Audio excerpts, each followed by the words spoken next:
በረከት አመሰግናለሁ። በሐዋሳ ያደረጋችሁት ሁለተኛ ጨዋታችሁ ነው። ከባንክ ጋር አንድ ለአንድ አጠናቃችኋል። አጠቃላይ 2:45 እንዴት ነበር?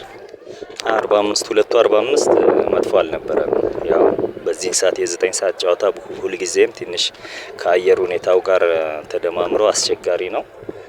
በመጀመሪያ 45 ከኛ በሚጠበቅ ኢንቴንሲቲ ጨዋታውን ማድረግ አልቻልንም። ምክንያቱም አየሩ ተጫዋቾች ላይ በተወሰነ መንገድ ተጽዕኖ ፈጥሯል። እርግጥ አየሩ ለሁለታችንም ነው፣ ግን የሁለታችንም እንቅስቃሴ ትንሽ በግለት የተሞላ አልነበረም እና ያ ከኛ ቲም አጨዋወት አንፃር የተወሰነ አውርዶናል። ነገር ግን ታግሰን ሜዳውን በደንብ አስፍተን መጫወት ስለነበረብን በመጀመሪያ 45 በጥንቃቄ ተጫውተን ያገኘነውንም እድል በአግባቡ ተጠቅመን 1-0 መምራት ችለን ነበር። ከረፍት መልስ ትንሽ የጉጉት መቻኮል ኳስ እኛ እጅ ሲሆን ብዙ የማቆየቱ ነገር ላይ ትንሽ ደከም ብለናል። ነገር ግን የሚስተካከል ነገር ነው። በቀጣይ እሱን አስተካክለን እንመጣለን። በቀላል ስህተት ነው ጎል ያስተናገድነው።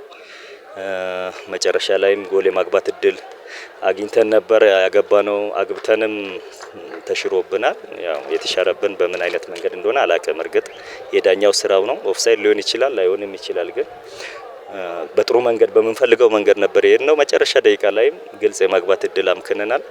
እንደ ጨዋታው እንደ ተጋጣሚያችን ጥንካሬ ሲታይ ጨዋታው ባቻ ማለቁ ፌር ነው ብዬ ነው ማስበው።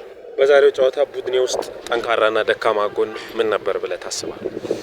እንደ ቡድን በጣም በእርጋታና በተደራጀ መንገድ መጫወታችን ጥሩ ነበር። ጠንካራ ጎናችን ነው። ግን ደግሞ በኳስ ቁጥጥር ረገድ ከዚህ በላይ መሻሻል ይጠበቅብናል። ይህንንም ደግሞ የማድረግ አቅም አለን። ማድረግ የሚችሉ ልጆች አሉ። ይህንን በቀጣይ ጌም አስተካክለን እንመጣለን። ቀይ ካርድ ብሩክ ባይሳ አግኝቶ ነበረ። ተገቢ ነው ብለህ ታስባለህ? ያው ቅድም እንዳልኩ ነው፣ ውሳኔው የዳኛው ነው። ብሩክ በጣም ወጣት ተጫዋች ነው። ብዙ ጨዋታዎችን በጥሩ ብቃት አጠናቋልና ቀይ ያየበት መንገድ ትንሽ አስቦበት አይመስለኝም ኳሱን የደረበው። ግን ደግሞ ዳኛው የሰጠውን ውሳኔ መቀበል ግዴታ ስለሆነ እንቀበለዋለን። አመሰግናለሁ። አሰልጣኝ በጸሎት አመሰግናለሁ። ከአርባ ምንጭ ጋር ያደረጋችሁትን ጨዋታ 1-1 አጠናቃችኋል። አጠቃላይ 2:45 እንዴት ነበር? መጀመሪያው 45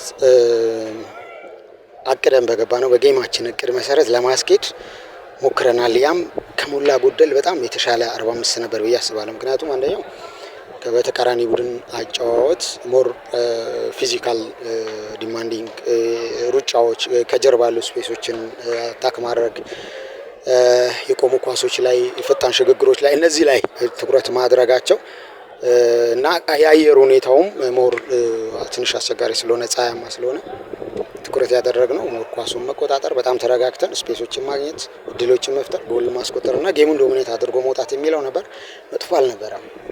ክሊርሊ ልናገባቸው የምንችላቸው ወይም ደግሞ ቦክስ አካባቢ ጥሩ የሚባሉ የቻንስ የፈጠርናቸው ቻንሶች በጥሩ ሁኔታ መቆጠራቸው 5 አካባቢ ከረፍት በፊት እነሱን መጠቀም ብንችል ኖሮ ቢያንስ አንዱን ወር ሁለቱን እንኳን ማግባት ብንችል ሁለተኛው 45 ደግሞ በጣም ኮንፊደንሳችንን ጨምረን ሞር ጌሙን ስፔስ አግኝተን ማሸነፍ የምንችልበት ነበር ብዬ አስባለሁ። የ1-0 ከረፍት በፊት በአንድ አጋጣሚ የገባችብን ጎል ብዙ እንድንሮጥና ጥድፊያዎች እንዲበዙ አንዳንድ ጊዜም ከጌም ሪትም እንድንወጣ ታክቲካሊ ዲሲፕሊንድ እንዳንሆን አድርጎናል። ከዛ በተረፈ እንደ አጠቃላይ ጥሩ 90 ደቂቃ ነው ያሳለፍነው። ምናልባት 3 ነጥብ ማግኘት ነበረብን ብዬ አስባለሁ። ምናልባት ያለ ቦታቸው በርካታ ተጫዋቾችን እያጫወትክ ነው። ከጉዳት ጋር በተያያዘ ምናልባት ያ ቡድንን ረብሾታል ማለት ይቻላል? እንግዲህ ቡድኑ ውስጥ ያለ ሁሉም ተጫዋች ያው ያለ ቦታው ቢሆንም ተጫዋች እስከሆነ ድረስ አንድም ሁለትም ሶስትም ቦታ መልመድ አለበት ብዬ አስባለሁ። ምናልባት ካለ ቦታቸው የተጫወቱ ልጆች ከጉዳት ጋር በተያያዘ የመጀመሪያቸው የሆኑም ስላለው በዚህኛው ጌም ላይ ሞር ቅንጅቱ ግን መጥፎ አልነበረም። በጣም አሪፍ ነበር። ያለ ቦታቸው ቢጫወቱም በጣም እንደ መጀመሪያ ቅንጅት ስፔሻሊ መሃል ላይ ሁለቱም የካሌብና የፈቱዲን ቦታን በጣም መጥፎ አልነበረም። አንድ ከሰራናት ስህተት ውጪ ቆንጆ ነበር ብዬ ነው የማስበው። ካለፈው አመት አንስቶ ዳዊት ዮሐንስ ተቀይሮ ገብቶ በቋሚ አሰላለፍም የቡድንህን ውጤታማነት የሚያስመሰክር ተጫዋች ነው ብዬ አስባለሁ። ገና ወጣት ነው። ስለሱስ የምትለው አለ? የአቻነት ጎል ዛሬም አስቆጥሯል። ባለፈውም የአሸናፊነት ጎል አስቆጥሯልና ስለሱ የምትለው አለ? ዳዊት እንግዲህ ያው በየጊዜው እያደገ እየተለወጠ የሚሄድ ነገር አለው። አሁንም ደካማ ጎኖቹ ላይ እንዲሰራ እኛም እንረዳዋለን። ከዚህ የተሻለ መሆን ይችላል። ልጅ ነው። እንደገና ደግሞ ደፋር ነው። ኳስ ጎል የማግባት እንትንም አለው። የጎል ብልቱን የሚያውቅ ልጅ ነው። ስለዚህ ከዚህ የተሻሻለ ወይም ደግሞ ከዚህ የተሻለ ፐርፎርማንስ ወደፊት ያሳየናል ብዬ አስባለሁ። እኔም አመሰግናለሁ።